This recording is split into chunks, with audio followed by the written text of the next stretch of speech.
Hi hello ನಮಸ್ಕಾರ. ನಾನು ನಿಮ್ಮ ಸ್ಪರ್ಶಾ ಗೌಡ. ಯಾರೆಲ್ಲ ಇನ್ನು ಕಾಮನಬಿಲ್ಲು ಕಥಾಗುಚ್ಛ ಯೂಟ್ಯೂಬ್ ಚಾನಲ್ಗೆ ಸಬ್ಸ್ಕ್ರೈಬ್ ಆಗಿಲ್ಲೋ ಕೂಡಲೇ ಸಬ್ಸ್ಕ್ರೈಬ್ ಆಗಿ. ಕತೆ ಇಷ್ಟ ಆದರೆ ಶೇರ್ ಮಾಡಿ, ಲೈಕ್ ಮಾಡಿ ಹಾಗೂ ಕಮೆಂಟ್ ಮಾಡಿ. ನಾನು ಇವತ್ತು ಹೇಳ್ತಿರೋ ಕತೆ ಒಂಗಿರಣ ಭಾಗ 239. ಮಮ್ಮಿ, ಮೋಸ ಮಾಡಿ ಅನತ್ಯ ದಾರಿ ತಪ್ಪಿಸಿದ್ದು ಅವನು. ಅದಕ್ಕೆ ಇವಳು ಏನು ಮಾಡಲು ಆಗುತ್ತದೆ? ಅಲ್ಲದೆ ಇಷ್ಟು ದಿನ ಸಾಕಷ್ಟು ನೋವು ತಿಂದಿದ್ದಾಳೆ. ಈಗ ನೀವು ಕುಟುಂಬವನ್ನು ಬಿಟ್ಟು ಹೋಗು ಎಂದರೆ ಎಲ್ಲಿಗೆ ಹೋಗುತ್ತಾಳೆ ಹೇಳಿ ಎಂದು ಧನುಷ್ ಹೇಳುತ್ತಿದ್ದ ಹಾಗೆ, ಧನು, ನೀನು ಅವಳ ಪರ ವಹಿಸಿ ಮಾತನಾಡಬೇಡ. ಮಗನಿಗೂ ಕೂಡ ರೇಗಿದರು. ನಿಧಾನವಾಗಿ ಹೆಜ್ಜೆ ಇರಿಸುತ್ತಾ ತನ್ನ ಅತ್ತೆಯ ಬಳಿಗೆ ಬಂದ ಶರದಿ, ಅತ್ತೆ, ಮಕ್ಕಳನ್ನು ಯಾರು ಕ್ಷಮಿಸದಿದ್ದರೂ ಎತ್ತ ತಾಯಿ ಕ್ಷಮಿಸುತ್ತಾರೆ ಎಂದು ಹೇಳುತ್ತಾರೆ. ಅನತಿ ತಪ್ಪು ಮಾಡಿಲ್ಲ ಎಂದು ಹೇಳುತ್ತಿಲ್ಲ. ಅವಳು ಮಾಡಿದ ತಪ್ಪಿಗೆ ಈಗಾಗಲೇ ಬಹಳ ಪಶ್ಚಾತ್ತಾಪ ಪಟ್ಟಿದ್ದಾಳೆ. ಈಗ ಅವಳು ತುಂಬ ಬದಲಾಗಿದ್ದಾಳೆ ಅತ್ತೆ. ಅವಳು ಆ ರೀತಿ ಮಾಡಿದ್ದರಿಂದ ಎತ್ತವರಾದ ನಿಮಗೆ ಎಷ್ಟು ನೋವಾಗಿದೆ ಎಂದು ನನಗೂ ತಿಳಿಯುತ್ತದೆ. ಆದರೆ ಅವಳು ಮಾಡಿರುವ ತಪ್ಪನ್ನು ಕ್ಷಮಿಸದೆ ಎಷ್ಟು ದಿನ ಎಂದು ಅವಳ ಮೇಲೆ ಕೋಪ ಮಾಡಿಕೊಳ್ಳಲು ಆಗುತ್ತದೆ ಅತ್ತೆ? ಇದರಲ್ಲಿ ಅನತಿಯದ್ದು ಎಷ್ಟು ತಪ್ಪಿದೆಯೋ ವಿಷಯ ಮುಚ್ಚಿಟ್ಟು ನಾನು ಕೂಡ ಅಷ್ಟೇ ತಪ್ಪು ಮಾಡಿದ್ದೇನೆ. ನೀವು ಈಗ ಶಿಕ್ಷೆ ಕೊಡಬೇಕಾದರೆ ನಮ್ಮಿಬ್ಬರಿಗೂ ಕೊಡಬೇಕು. ಪ್ಲೀಸ್ ಅತ್ತೆ, ನಮ್ಮಿಬ್ಬರನ್ನು ಕ್ಷಮಿಸಿಬಿಡಿ ಎಂದು ಕೈ ಮುಗಿದು ಕೇಳಿಕೊಂಡವಳ ಕಣ್ಣಿನಿಂದ ನೀರು ಇಳಿದಿದ್ದವು. ಸೊಸೆಯ ಮಾತು ಕೇಳಿ ಸ್ಪಂದನ ಅವರು ಅದೇಕೋ ಮೌನವಾದರು.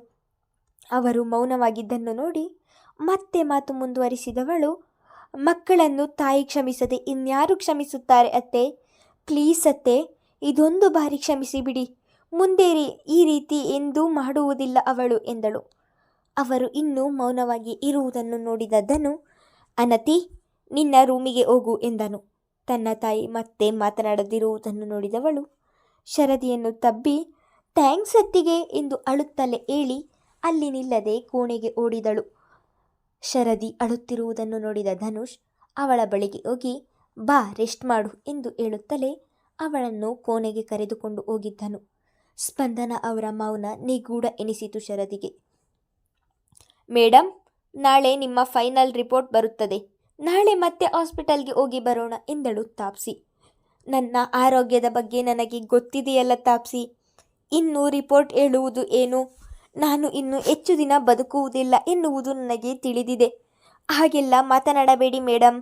ನಾಳೆ ಫೈನಲ್ ರಿಪೋರ್ಟ್ ಬಂದ ಮೇಲೆ ಟ್ರೀಟ್ಮೆಂಟ್ ಬಗ್ಗೆ ಮಾತನಾಡುತ್ತೇನೆ ಎಂದು ಡಾಕ್ಟರ್ ಹೇಳಿದ್ದಾರೆ ಎಂದಳು. ಏನೇ ಟ್ರೀಟ್ಮೆಂಟ್ ಹಾಕಿದರೂ ನಾನು ಬದುಕುವುದಿಲ್ಲ ಎಂದು ನನಗೆ ತಿಳಿದಿದೆ ತಾಪ್ಸಿ. ಮನಸ್ಸಿನ ಸಮಾಧಾನಕ್ಕೆ ಟ್ರೀಟ್ಮೆಂಟ್ ಹಾಕಿಸಿಕೊಳ್ಳಬೇಕು ಅಷ್ಟೇ. ಸಾಯುವುದಕ್ಕೆ ನಾನು ಹೆದರುವುದಿಲ್ಲ.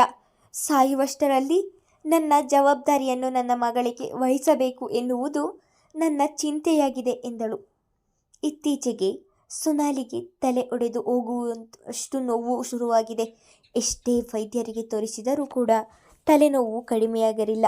ಒಬ್ಬ ಸ್ಪೆಷಲಿಸ್ಟ್ ಡಾಕ್ಟರ್ಗೆ ತೋರಿಸಿದ ನಂತರ ಅವರಿಗೆ ಯಾವ ಕಾಯಿಲೆ ಎಂದು ತಿಳಿದು ಹೋಗಿತ್ತು. ಫೈನಲ್ ರಿಪೋರ್ಟ್ ಕೊಟ್ಟ ನಂತರ ಟ್ರೀಟ್ಮೆಂಟ್ ಶುರು ಮಾಡುತ್ತೇನೆ ಎಂದು ಹೇಳಿದ್ದಾರೆ.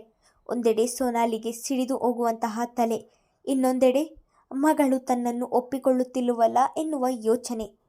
ನನಗೆ ನನ್ನ ಮಗಳದ್ದೇ ದೊಡ್ಡ ಚಿಂತೆಯಾಗಿದೆ ತಾಪ್ಸಿ. ಆ ರಿಷಿ ಕಂಪನಿಯಲ್ಲಿ ಕೆಲಸ ಬಿಟ್ಟು ಗ್ಯಾರೇಜ್ಗೆ ಕೆಲಸಕ್ಕೆ ಹೋಗುತ್ತಿದ್ದಾನೆ. ಇದರಿಂದ ನನ್ನ ಪ್ರಿನ್ಸಸ್ ಎಷ್ಟು ನೊಂದುಕೊಂಡಿರಬೇಡ ಹೇಳು. ನನಗೆ ಇನ್ನೊಂದು ಬೇಸರವಾಗುತ್ತಿರುವುದು ಎಂದರೆ ಇದೆಲ್ಲವನ್ನು ನೋಡಿ ಮಿಥುನ್ ಸುಮ್ಮನಿದ್ದಾನಲ್ಲ, ಅವನಿಗೆ ನನ್ನ ಮಗಳ ನೋವು ಕಾಣಿಸುತ್ತಿಲ್ಲವಾ? ಮೇಡಮ್, ಮಿಥುನ್ ಸರ್ ಆರಾಧ್ಯ ಮೇಡಮ್ನನ್ನು ಎಷ್ಟು ಪ್ರೀತಿಸುತ್ತಾರೆ ಎಂದು ಎಲ್ಲರಿಗೂ ಗೊತ್ತು. ಅವರು ಸುಮ್ಮನಿದ್ದಾರೆ ಎಂದರೆ ಅದಕ್ಕೆ ಬಲವಾದ ಕಾರಣ ಇರುತ್ತೆ ಅಲ್ವಾ ಮೇಡಮ್ ಎಂದಳು ತಾಪ್ಸಿ. ಮಿಥುನ್ ಅವರಿಗೆ ತಮ್ಮ ಮಗಳು ಎಂದರೆ ಜೀವ ಎನ್ನುವುದು ತಾಪ್ಸಿಗೂ ಕೂಡ ತಿಳಿದಿದೆ.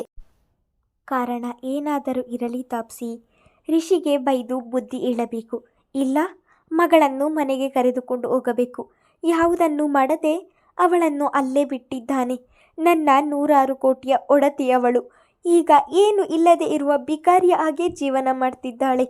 ಇದನ್ನೆಲ್ಲ ನಾನು ಹೇಗೆ ಸಹಿಸಲಿ ಹೇಳು? ನಾನು ಸಾಯುವುದರೊಳಗೆ ಅವಳ ಜೀವನ ಚೆನ್ನಾಗಿರುವುದನ್ನು ನೋಡಬೇಕು ತಾಪ್ಸಿ. ಆಗಲೇ ನನ್ನ ಆತ್ಮಕ್ಕೆ ಶಾಂತಿ ಸಿಗುವುದು. ಇಲ್ಲದಿದ್ದರೆ ಸತ್ತರೂ ನೆಮ್ಮದಿ ಇಲ್ಲದೆ, ಆತ್ಮಕ್ಕೆ ಶಾಂತಿ ಇಲ್ಲದೆ ಅಂತರ್ಪಿಶಾಚಿಯಾಗುತ್ತೇನೆ ಎಂದು ಹೇಳುತ್ತಾ ದುಃಖ ಪಡುತ್ತಿದ್ದಳು. ಎಲ್ಲಿಯೂ ಕೊಡದಷ್ಟು ಸಂಬಳವನ್ನು ಕೊಟ್ಟು ಇರಿಸಿಕೊಂಡಿರುವ ಸೊನಾಲಿಯ ಆರೋಗ್ಯ ಸ್ಥಿತಿಯನ್ನು ನೋಡಿ ತಾಪ್ಸಿಗೂ ಕೂಡ ಬೇಸರವಾಗಿದೆ. ದಿನಗಳು ಯಾರ ಅಪ್ಪಣೆ ಇಲ್ಲದೆ ಉರುಳುತ್ತಿದ್ದವು. ಶರದಿ ಈಗ ಪೂರ್ತಿಯಾಗಿ ಗುಣವಾಗಿ ತನ್ನ ಅತ್ತೆಯ ಜೊತೆ ಸ್ಕೂಲಿಗೆ ಹೋಗುತ್ತಿದ್ದಳು.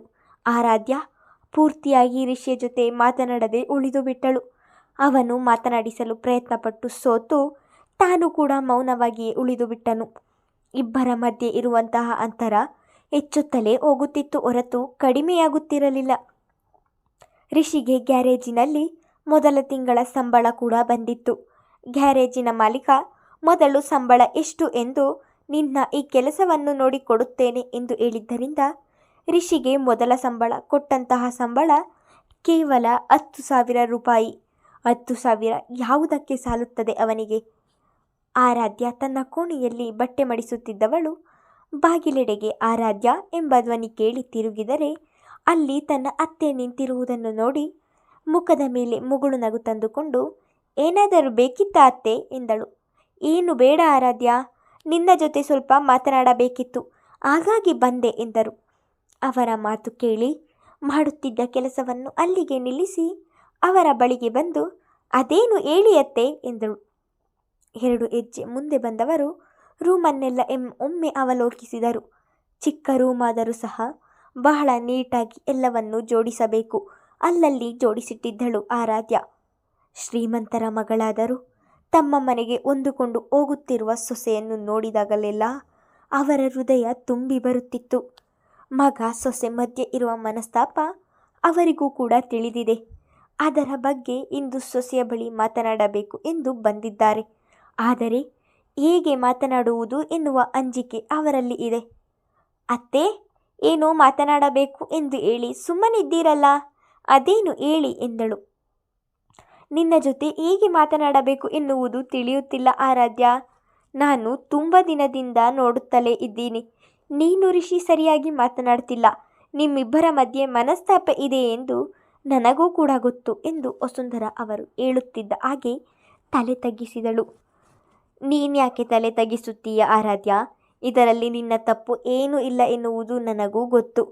ಅಷ್ಟು ದೊಡ್ಡ ಶ್ರೀಮಂತರ ಮಗಳು ಸ್ವಲ್ಪವೂ ಅಹಂಕಾರ ಇಲ್ಲದೆ ನಮ್ಮ ಮನೆಯಲ್ಲಿ ಬಂದು ಈ ರೀತಿ ಬಾಳುವೆ ಮಾಡುತ್ತಿದ್ದೀಯ. ಇದನ್ನು ನೆನೆದಾಗಲೆಲ್ಲ ನನ್ನ ಕರುಳು ಕಿತ್ತು ಬಂದ ಹಾಗೆ ಆಗುತ್ತದೆ.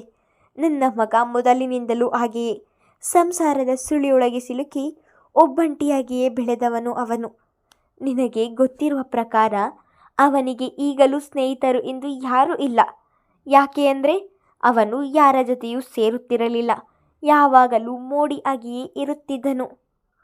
ಅವನು ಆಗಿರಲು ಕಾರಣ ಚಿಕ್ಕ ವಯಸ್ಸಿಗೆ ತೆಗೆದುಕೊಂಡ ಮನೆಯ ಜವಾಬ್ದಾರಿ. ಚಿಕ್ಕಂದಿನಲ್ಲೂ ಕಷ್ಟಪಟ್ಟು ಕೆಲಸ ಮಾಡಿಕೊಂಡು ಓದಿ ಕಷ್ಟಪಟ್ಟು ದಕ್ಕಿಸಿಕೊಂಡಂತಹ ಕೆಲಸವು ಈಗ ಅವನ ಪಾಲಿಗೆ ಇಲ್ಲದಾಗಿದೆ. ಚಿಕ್ಕಂದಿನಿಂದಲೂ ಅವನ ತಾಯಿಯಾಗಿ ಅವನ ಸ್ವಭಾವ, ಸ್ವಾಭಿಮಾನ, ಹಠದ ಬಗ್ಗೆ ತಿಳಿದಿರುವ ನಾನು ಈಗ ನಿಮ್ಮ ಕಂಪನಿಯಲ್ಲಿ ಕೆಲಸ ಮಾಡು ಅಥವಾ ನಿನ್ನ ಬಳಿ ಹಣದ ಸಹಾಯ ತೆಗೆದುಕೋ ಎಂದು ಹೇಗೆ ಹೇಳಲಿ ಹೇಳು? ಹೇಳಿದರೂ ತಾನೇ ಅವನು ನನ್ನ ಮಾತನ್ನು ಕೇಳುವುದಿಲ್ಲ. ಇದೇ ವಿಷಯಕ್ಕೆ ನಿಮ್ಮಿಬ್ಬರ ಮಧ್ಯೆ ಮನಸ್ತಾಪ ಆಗಿದೆ ಎಂದುಕೊಳ್ಳುತ್ತೇನೆ. ನನ್ನ ಮಗ ಮನೆಯಲ್ಲಿ ಏನೇ ಸಮಸ್ಯೆಗಳು ಇದ್ದರೂ ಈ ರೀತಿ ಊಟ ತಿಂಡಿ ಬಿಟ್ಟವನಲ್ಲ. ತುಂಬ ದಿನದಿಂದ ಸರಿಯಾಗಿ ಊಟ ತಿಂಡಿ ಯಾವುದನ್ನೂ ಮಾಡ್ತಿಲ್ಲ. ಯಾವಾಗಲೂ ಮಂಕಾಗಿಯೇ ಇರ್ತಾನೆ. ಈ ರೀತಿ ನನ್ನ ಮಗನನ್ನು ನನ್ನಿಂದ ನೋಡಲು ಆಗುವುದಿಲ್ಲ. ಅವನಷ್ಟೇ ಅಲ್ಲ, ನೀನು ಕೂಡ ಸರಿಯಾಗಿ ಊಟ ತಿಂಡಿ ಮಾಡದೆ ಒಳಗೊಳಗೆ ನೋವು ತಿನ್ನುತ್ತಿದ್ದೀಯ ಎಂದು ನನಗೂ ಕೂಡ ಗೊತ್ತು.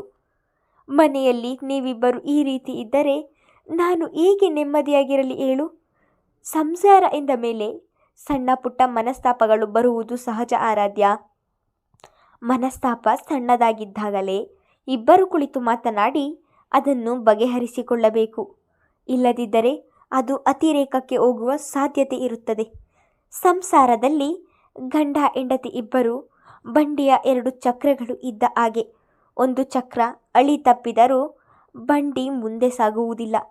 ಇಂತಹ ಸಂಸಾರ ಎಮ್ಮೆ ಏರಿಗೆ ಇಳಿತು, ಕೋಣ ನೀರಿಗೆ ಇಳಿತು ಎನ್ನುವ ಹಾಗೆ ಆಗುತ್ತದೆ ಎಂದು ಹೇಳುತ್ತಾ ತನ್ನ ಕಣ್ಣೀರಿನಲ್ಲಿ ಬಂದ ನೀರನ್ನು ತೊಡೆದುಕೊಂಡು ಎರಡು ಕೈಯಲ್ಲಿ ಅವಳ ಕೈ ಹಿಡಿದವರು, ನೀನು ನನ್ನ ಮಗನ ಕೆಲಸವನ್ನು ನೋಡಿ ಪ್ರೀತಿಸಲಿಲ್ಲ, ಅವನ ಗುಣವನ್ನು ನೋಡಿ ಪ್ರೀತಿಸಿ ಮದುವೆಯಾಗಿದ್ದು ಎಂದು ನನಗೂ ಗೊತ್ತು ಆರಾಧ್ಯ. ಈಗ ನೀನೇ ಹೀಗೆ ಅವನ ಜೊತೆ ಮಾತು ಬಿಟ್ಟರೆ ಹೇಗೆ ಹೇಳು?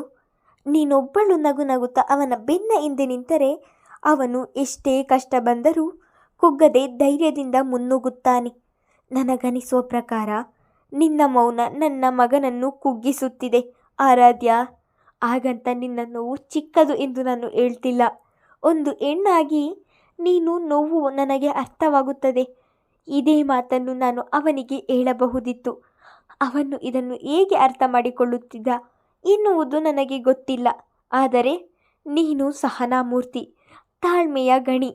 ನನ್ನ ಮಾತನ್ನು ಅರ್ಥ ಮಾಡಿಕೊಳ್ಳುತ್ತೀಯ ಎನ್ನುವ ನಂಬಿಕೆಯ ಮೇಲೆ ನಿನ್ನ ಬಳಿ ಇದನ್ನೆಲ್ಲ ಹೇಳುತ್ತಿದ್ದೇನೆ. ಇದು ನಿನ್ನ ಕೈಯಲ್ಲ ಕಾಲು ಎಂದು ತಿಳಿದುಕೊಂಡು ಬೇಡುತ್ತಿದ್ದೇನೆ ಆರಾಧ್ಯ.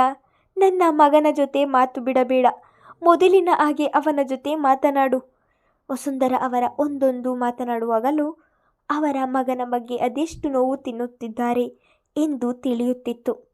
ಕಟ್ಟಿಕೊಂಡ ಗಂಡನಿಂದಲೂ ಸುಖವಾಗಿ ಇರದ ಜೀವ ಮಕ್ಕಳಿನಿಂದ ಸ್ವಲ್ಪ ನೆಮ್ಮದಿಯಾಗಿತ್ತು. ಆದರೆ ಈಗ ಆ ನೆಮ್ಮದಿಯೂ ಕೂಡ ಆ ಜೀವಕ್ಕೆ ಇಲ್ಲದಾಗಿದೆ. ತನ್ನ ಅತ್ತೆ ಮಾತನಾಡಿದ ಮಾತುಗಳೆಲ್ಲವನ್ನು ಕೇಳಿ ಶಿಲೆಯಾಗಿ ನಿಂತುಬಿಟ್ಟಳು. ಅವರ ಮಾತಿಗೆ ಏನು ಹೇಳಬೇಕು ಎನ್ನುವುದೇ ತಿಳಿಯಲಿಲ್ಲ ಅವಳಿಗೆ.